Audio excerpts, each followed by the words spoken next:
Krusty Krab pizza is the pizza for you and me. Okay, sorry, I'm delivering a pizza. I'm back to work. I had an issue with my car a while back during the winter when I hit a huge bump and it caused a whole lot of problems with my car. It is very expensive to get fixed, and now it's back to how it should be. Took like a month and a half, but here I am.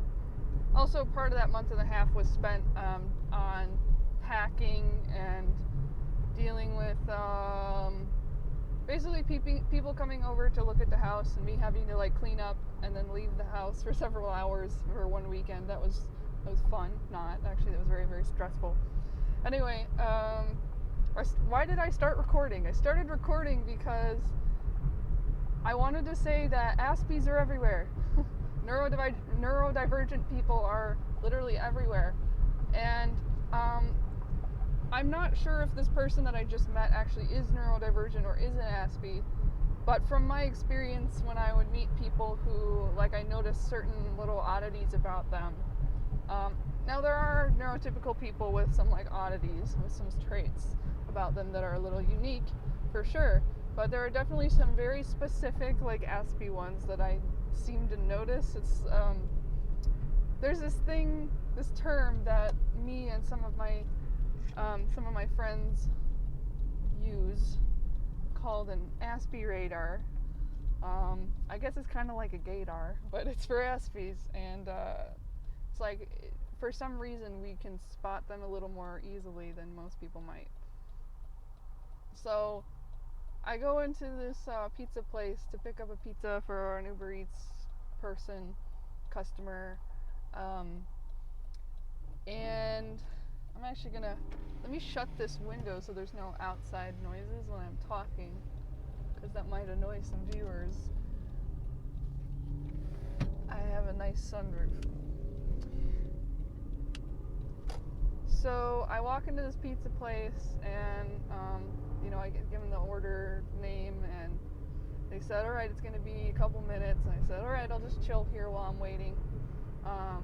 And I noticed just a couple things, like the guy's he talks a little bit fast, and when he's not talking to me, he's talking to himself, and which I always, for some reason, I like that. I like seeing it when people are talking to themselves in public, because I feel like there's too many people who like want to, but they think it's too weird, but I appreciate it when someone can.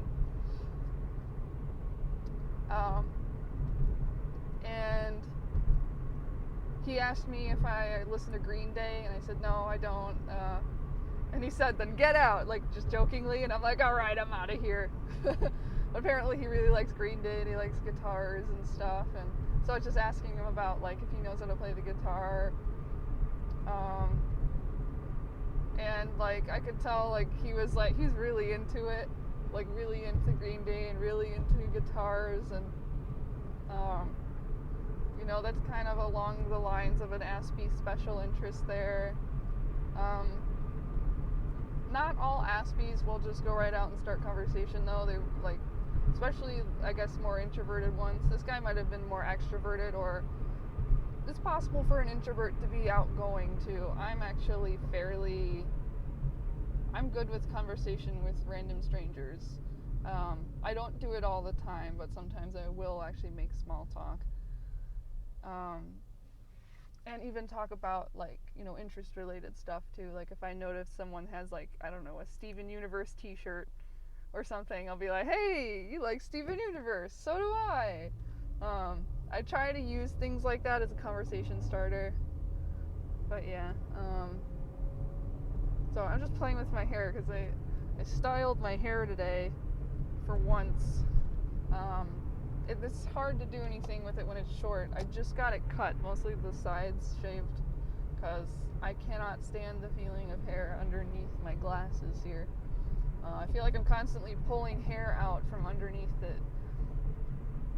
But yeah, I was just excited to meet this person because he was, like, fun to talk to, and like I just got this feeling that he was probably neurodivergent.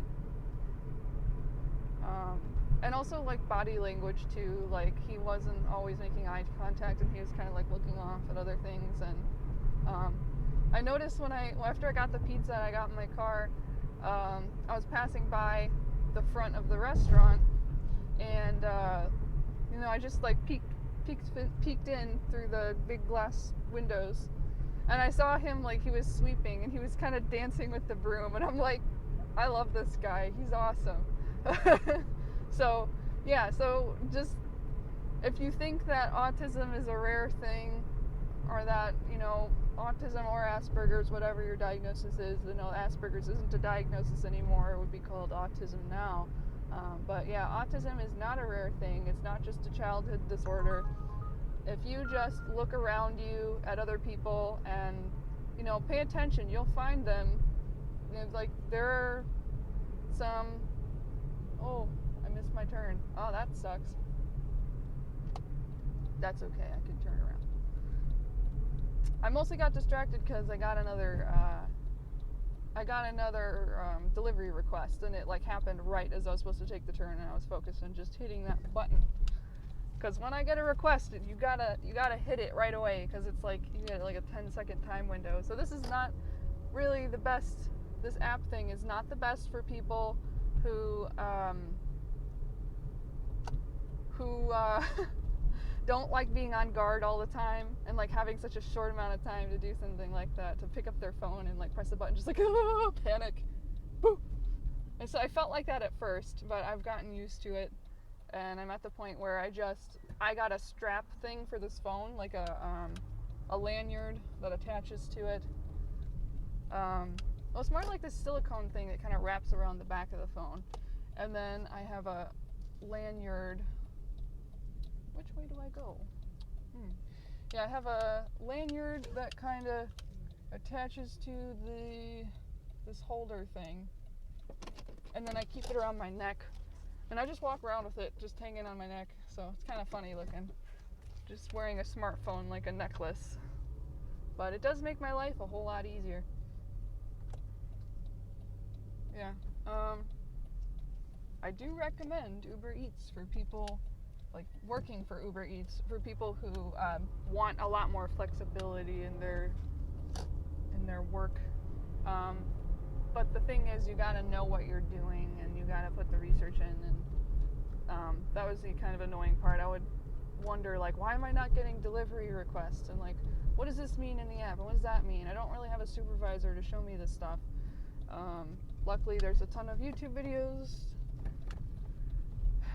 I'm so happy that there is YouTube, because honestly, a lot of stuff that I would have otherwise learned from other people, or even my parents, because parents can't teach you everything. They can teach you a lot of basic stuff, but not everything. Like a lot of things that I didn't learn from other people and my parents, I learned from YouTube, I learned from Google. Super handy. Anyway, I'm gonna wrap it up there. That's all I wanted to say. Aspies are everywhere. Neurodivergents are everywhere. Keep an eye out for them. Bye-bye.